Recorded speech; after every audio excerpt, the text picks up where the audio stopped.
এই ব্যাপারে সকাল থেকে আপনারা নিজেরাই সাক্ষী থেকেছেন, আপনাদের বুম ক্যামেরা এবং দুটো চোখকে সামনে নিয়ে। আমি শেষে সবিস্তারে বলবো।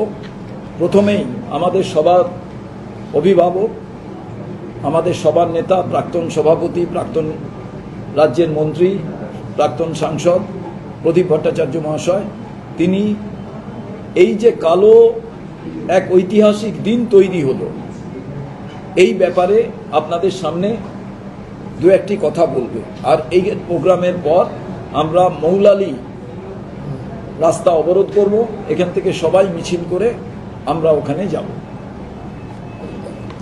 দেখুন, আজকে যে ঘটনাটা প্রদেশ কংগ্রেস দপ্তরে ঘটল, আমি শুনেছি এর আগেও এরমভাবে একদিন কিছু দুষ্কৃতিকারী এসেছিলেন এবং তারা এইভাবে প্রদেশ কংগ্রেস দপ্তরে হামলা চালিয়ে গেছে। এবং আমি স্বপ্নও শুনেছিলাম যারা এসছিল তারা বিজেপির সঙ্গে ঘনিষ্ঠভাবে জড়িত। এবং আজকে যে ঘটনাটা যারা ঘটিয়েছে তাদের সঙ্গে বিজেপির যে গভীর সম্পর্ক আছে সেটা তারা তাদের কাজের মধ্যে দিয়েই প্রমাণ করেছে। কেমনভাবে প্রমাণ করেছে? এক নম্বর, তাদের সমস্ত নরেন্দ্র মোদী সম্পর্কে কটূক্তি করেছিল। রাহুল গান্ধী সেটা দৃষ্টিতে মোটেই পড়েনি এবং তিনি জানেনও না কিছু। তিনি হাজারো জনতাকে যেমনভাবে হাত নাড়েন তেমনিভাবে হাত নেড়ে দিয়েছেন।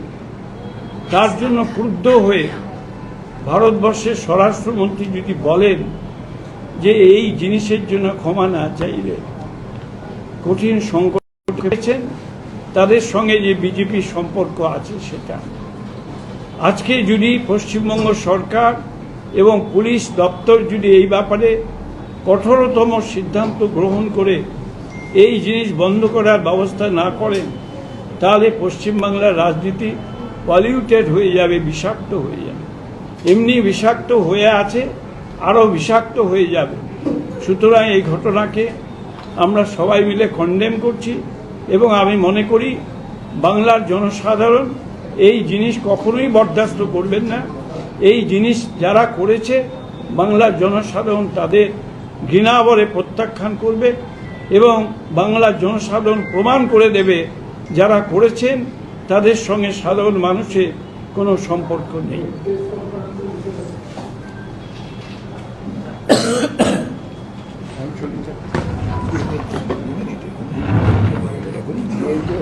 শুরু করে চলে যাবো আর আপনি বেরিয়ে যাবেন। আমাদের নেতা প্রদীপ ভট্টাচার্য মহাশয় আপনাদের কাছে সবিস্তারে বললেন। আমি এই বাংলায় বসবাস করি, এই বাংলার একজন নাগরিক, এটাই সবথেকে আমার বড় গর্বের বিষয় ছিল। এই বাংলায় বিভিন্ন রাজনৈতিক দল আছে। এই রাজনৈতিক দলের মধ্যে বিভিন্ন বিষয় তাদের মতপার্থক্য থাকে, রাজনৈতিক লড়াই থাকে।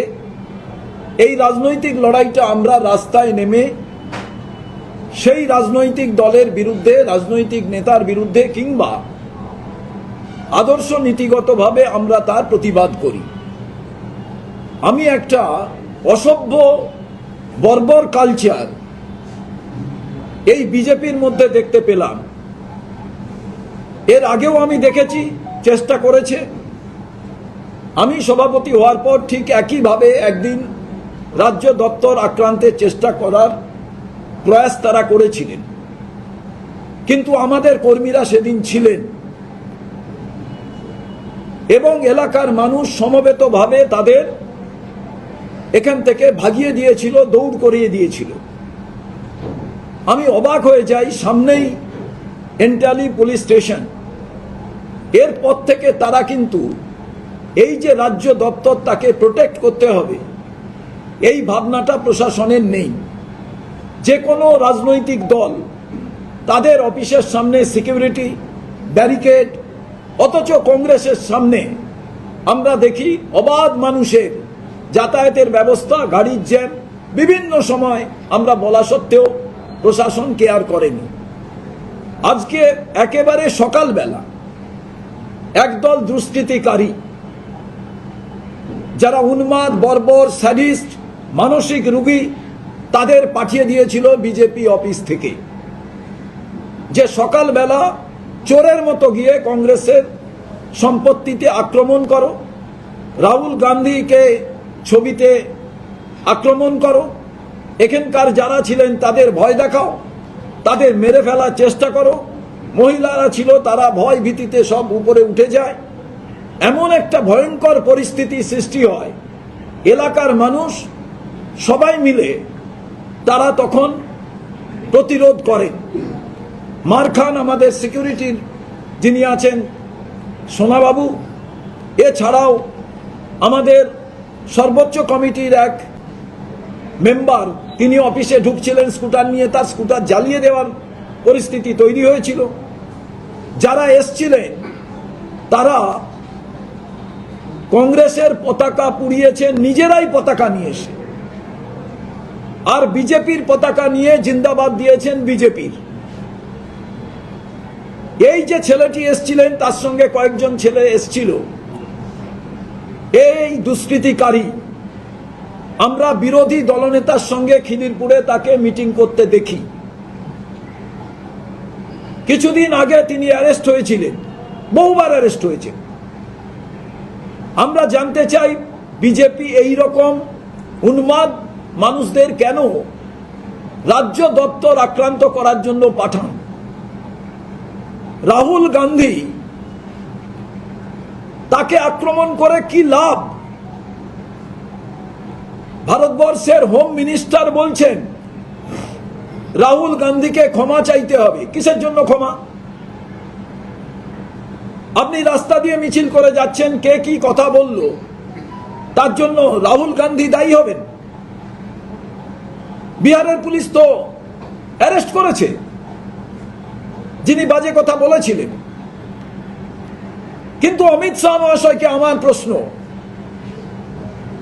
ভাই নরেন্দ্র মোদী তো বলেছেন তিনি বায়োলজিক্যাল সন্তান নন, তিনি গড সন, ঈশ্বরের সন্তান। তো ঈশ্বরের সন্তানকে কোন মানুষ আক্রমণ করতে পারে কি? কেন রাহুল গান্ধী আক্রমণ করবেন? এখানে যারা কংগ্রেস অফিসের সম্পত্তি, ফটো, কালো কালি লাগানো, আগুনে পোড়ানো, এসব কাজ করেছেন, তারা রাহুল গান্ধীর সম্পর্কে এখানে যে কথা বলছিলেন সেই কথাটা হচ্ছে ভোট চুরির ব্যাপারে রাহুল গান্ধী কেন রাস্তায়? মানুষের ভোট চুরি করে নিয়ে প্রধানমন্ত্রী হচ্ছেন, স্বরাষ্ট্রমন্ত্রী হচ্ছেন, আর রাহুল গান্ধী সেইটা দেখিয়ে দিচ্ছে যে 2019-এর নির্বাচন, 24-এর নির্বাচন, হরিয়ানার নির্বাচন, মহারাষ্ট্রের নির্বাচন, এই নির্বাচনগুলো জালিয়াতি করে নির্বাচন কমিশনকে সঙ্গে নিয়ে ভোট লুট করে নয়, ডিজিটাল চুরির মাধ্যমে নির্বাচন কমিশনের সঙ্গে আতাত করে নির্বাচন জিতছে। আর এইটা বলা, রাহুল গান্ধীর বিরুদ্ধে যদি কিছু বলার থাকে রাস্তায় মাইক নিয়ে বলো, রাহুল গান্ধীর কুশপুত্তলিকা এপিজি চালাও। পার্টি অফিস আক্রমণ কেন? এ কোন কালচার? এ বাংলায় তো কালচার ছিল না। কোন কালচার রপ্ত করতে চান বিজেপির নেতারা, বিজেপির হোম মিনিস্টার ভারতবর্ষের? আপনি কোথায় প্রত্যেকটি মানুষের সুরক্ষার ব্যবস্থা করবেন? আর আপনি বলছেন সমস্ত পার্টি অফিস আক্রান্ত হবে। আরে কংগ্রেসের পার্টি অফিস আক্রান্ত হলে কংগ্রেসের ছেলেরা, তারা কংগ্রেসকে মা বলে জানে, তাদের মায়ের গায়ে যদি আক্রমণ হয় তারা কিন্তু ছেড়ে দেবে না। অন্য কোনো পার্টি অফিস থাকবে না, কিন্তু কংগ্রেসে কালচারে বিশ্বাস করে না, কংগ্রেস মনে করে না, নাহলে এতক্ষণে বিজেপির পার্টি অফিস আগুন জ্বলে যেত। আমরা নেতৃবর্গ যারা আছি, আমরা সিদ্ধান্ত নিয়েছি বাংলার কালচার যতই ধ্বংস করে দেওয়ার চেষ্টা হোক, আমরা এটা করতে দেব না। বামফ্রন্টের সঙ্গে আমাদের বহুদিন লড়াই থেকেছে, বন্ধুত্ব হয়েছে, অনেক ডিফারেন্স হয়। কেউ কারুর পার্টি অফিস দখল করতে যায়নি, পার্টি অফিস কেউ কারুর ভাঙতে যায়নি, আগুন লাগাতে যায়নি। এই কালচার কেন তৈরি হচ্ছে? প্রশাসন কি করছে আমরা জানতে চাই। আমার মনোজ ভার্মাজির সঙ্গে কথা হয়েছে, আমি শুধু বলেছি পার্টি অফিস আক্রান্ত, এর নাম বাংলা আর দলের নাম কংগ্রেস। আমাদের ধৈর্যের কিন্তু সীমা থাকবে, কিন্তু কোনোভাবেই বাংলার কৃষ্টি সংস্কৃতি ধ্বংস হোক চাই না, কারণ কংগ্রেস এটা তৈরি করেছে। তাই এই জায়গায় দাঁড়িয়ে আমাদের কর্মীরা সকালবেলা দুধ দিয়ে ধুয়ে দিয়েছে, আবার আমরা এখনই প্রতিবাদে মৌলালি অবরোধ করব, কারণ আমরা জানি মানুষের অসুবিধে হবে, তারপরেও আমরা অবরোধ করব মানুষকে জানাবার জন্য, প্রতীকী প্রতিবাদ হিসেবে। আর সেই জায়গায় যাওয়ার আগে আমাদের নেতারা আর একবার দুধ দিয়ে আমাদের নেতাদের ছবিতে যে কালি লাগিয়েছে সেটাকে আমরা ধুয়ে দিতে চাই। কিন্তু সঙ্গে সঙ্গে বলতে চাই, বিরোধী দলনেতা আপনি বলেন পশ্চিমবাংলার যে আমি বিরোধী দলনেতা, রাজ্য সরকারের অন্যায়ের বিরুদ্ধে সমস্ত বিরোধীদের কণ্ঠস্বর আমি প্রতিবাদ করব। আপনি এটাই প্রতিবাদ করবেন? আপনি কোন সরকার তৈরি করতে চান? কি বিরোধী দলনেতা আপনি? একজন গুন্ডাকে নিয়ে আপনি ঘোরেন, সেই গুন্ডা অন্য রাজনৈতিক দলের অফিস এসে ভাঙচুর করে। আপনি বিরোধী দলনেতা হিসাবে তো এক্ষুনি উচিত যেমন ভাবে আপনি বলেন তেমন ভাবে পুলিশ কমিশনারকে, হোম সেক্রেটারিকে, চিফ সেক্রেটারিকে বলা দুষ্কৃতিকারীকে গ্রেপ্তার করা হোক। এবং বিজেপি পার্টিকে বলবো, আপনাদের সৎসাহস থাকলে এই দুষ্কৃতিকারীদের আপনারা পার্টি থেকে বহিষ্কার করুন, গ্রেপ্তার করার ব্যবস্থা করুন। আর যদি মনে করেন আপনাদের হোম মিনিস্টার যে কথা বলেছে রাহুল গান্ধী, আরে রাহুল গান্ধীতে এত আতঙ্ক কেন? রাহুল গান্ধীকে ভয় পাচ্ছ কেন? যদি তোমরা সঠিক হও, রাহুল গান্ধীকে এভাবে দমানো যাবে না।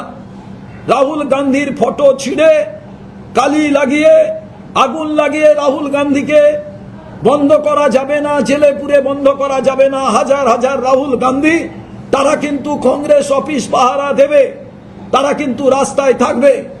আর এই জায়গায় দাঁড়িয়ে মনে করিয়ে দিতে চাই, বিজেপিকে আগুন নিয়ে খেলবেন না।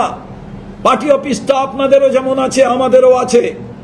আপনাদের কাছে অনেকগুলো দেশলাই বাক্স থাকতে পারে, আমাদের কাছে একটা দেশলাই কাঠি জোগাড় করে নেওয়াটা খুব গুরুত্বপূর্ণ বিষয় নয়। আজকে জানতে চাই, এভাবে পশ্চিম বাংলায় এমন একজনকে পাঠালেন যে জয় শ্রীরাম ধ্বনি দিতে দিতে কংগ্রেস অফিস আক্রমণ করলো। এটা কিন্তু পশ্চিম বাংলার সমস্ত সমাজ মেনে নেবে না, এটা কিন্তু মুসলমান সমাজ মানবে না, হিন্দু সমাজ মানবে না, বাংলার মানুষ মানবে না। কারণ এই কংগ্রেস বাংলার মাটিতে মনুষ্যত্বের কথা বলে, আর সেই অফিসকে যখন পুড়িয়ে দেওয়ার চেষ্টা হয়, মানুষ মেরে ফেলার চক্রান্ত করা হয়, তার বিরুদ্ধেই কিন্তু আজকে আমি জ্বরে আক্রান্ত। গতকাল ছাত্র পরিষদের ছেলেরা এখানে ছিলেন, এই অফিস আরো এরা অনেক সম্পত্তি নষ্ট করত। বাচ্চা বাচ্চা ছাত্র পরিষদের ছেলে মেয়েরা দৌড়ে এসে প্রতিবাদ করেছে, তার মধ্যে তারা ভয় পেয়ে চলে গিয়েছে, কারণ তাদের মেলে ফেলার চক্রান্ত হচ্ছিল। ঠিক এমন সময় আমার কাছে খবর যায়, আমি জ্বরে আক্রান্ত হওয়া সত্ত্বেও আমি যখন আসি তখন দেখি আমাদের এখানে হাজার হাজার ছেলে মেয়েরা তারা চলে এসছেন এই কথা শুনে যে তাদের মা আক্রান্ত।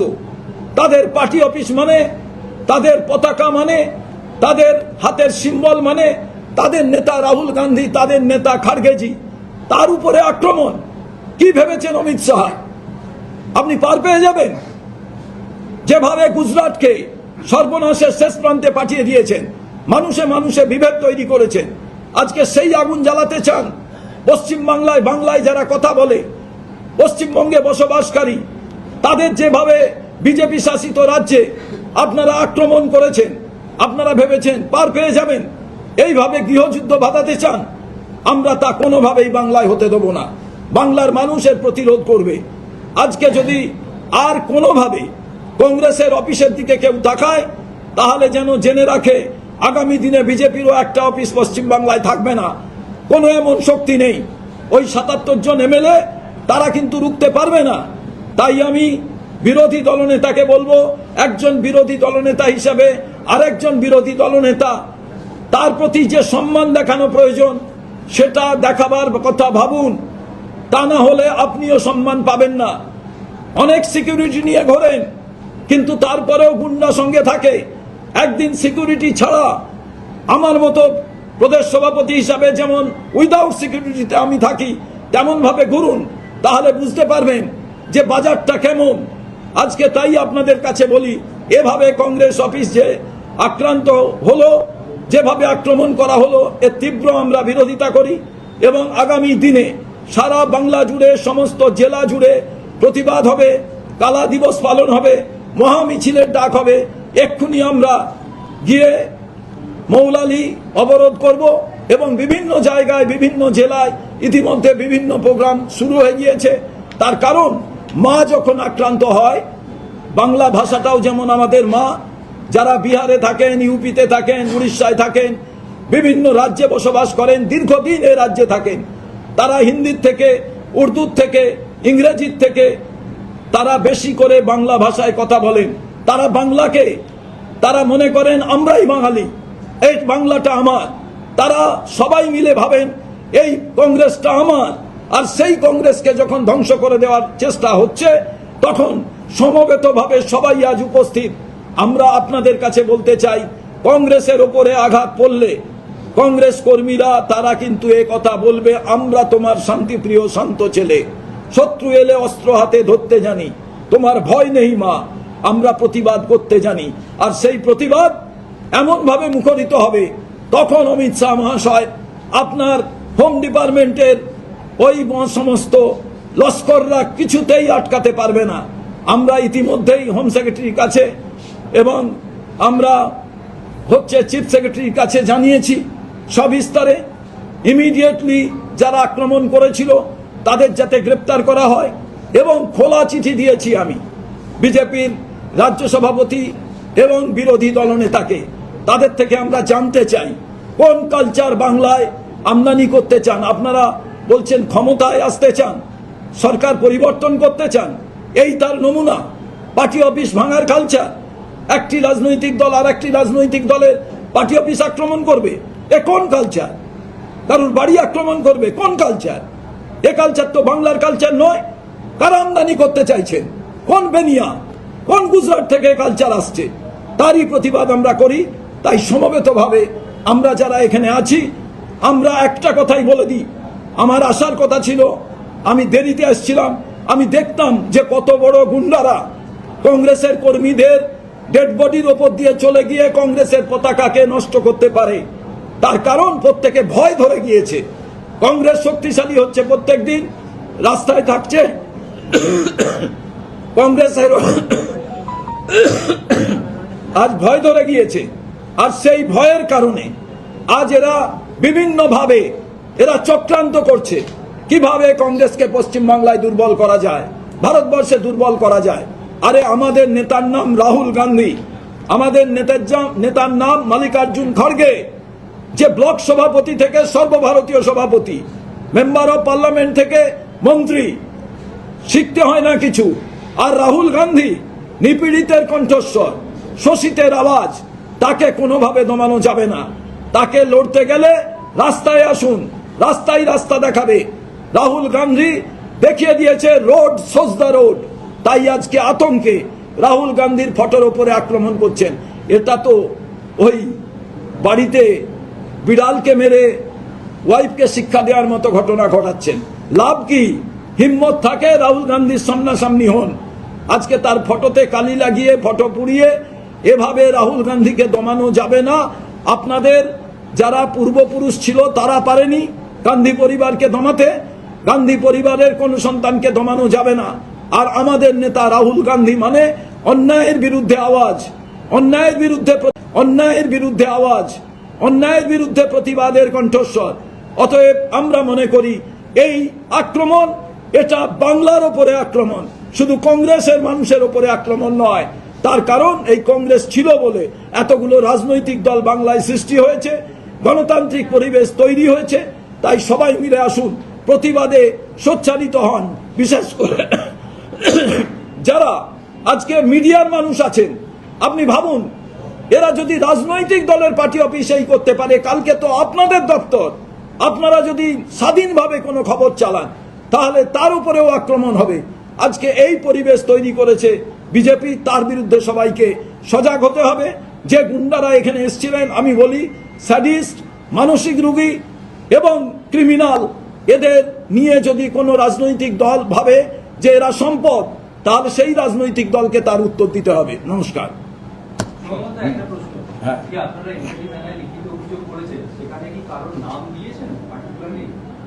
আপনারা কপি এন্টালি থালা থেকে দেখে নিন, অনেক কিছু বিষয় আছে। We have to maintain the legal proceedings. একটা অন্য প্রশ্ন আছে। হ্যাঁ, বলুন। সুপ্রিম কোর্ট আজকে জানিয়ে দিয়েছে যে এসএসসি নিয়োগ দুর্নীতি মামলায় পরীক্ষা পিছবে না, কালকেই অযোগ্যদের তালিকা প্রকাশ করতে হবে কমিশন। আপনাকে আমি শুধু একটা কথাই বলি, যারা চাকরি পেয়েছিলেন, তৃণমূলের আমলে চাকরি পেয়েছিলেন, তৃণমূলের আমলেই অ্যাডভার্টাইজমেন্ট হয়েছিল, তৃণমূলের সরকার থাকাকালীন চাকরি পাওয়ার পর চাকরি তাদের চলে যায়, তারপরে সুপ্রিম কোর্ট পর্যন্ত যায়, তারপরে তাদের এই দুরবস্থা। তো তারা, তাদের পরিবার, বাংলার মানুষের ভাবা উচিত কি করা প্রয়োজন, কি করা প্রয়োজন নয়। এক। দ্বিতীয় প্রশ্ন, যাদের তত্ত্বাবধানে দেখা গেল এত দুর্নীতি হলো, শিক্ষামন্ত্রী জেলে, শিক্ষা দপ্তর জেলে, সেই তাদেরই কেন আবার যোগ্য অযোগ্য নির্ধারণের মধ্যে দিয়ে টোটাল বিষয়টা দেখার কথা ভাবা হচ্ছে, বলা হচ্ছে, এইটা আমার মাথায় ঢুকছে না। আমি শুধু চাই 26,000 যারা চাকরি পেয়েছিলেন চাকরি ফিরে পান, তাদের পরিবার পরিজন যারা আছেন তারা যাতে শান্তিতে বসবাস করেন, দুমুঠো খেতে পান, এটাই আমরা চাই। কিন্তু আমরা জানি না মহামান্য আদালত বা বাকি প্রসিডিংস কেমন ভাবে কিভাবে হবে।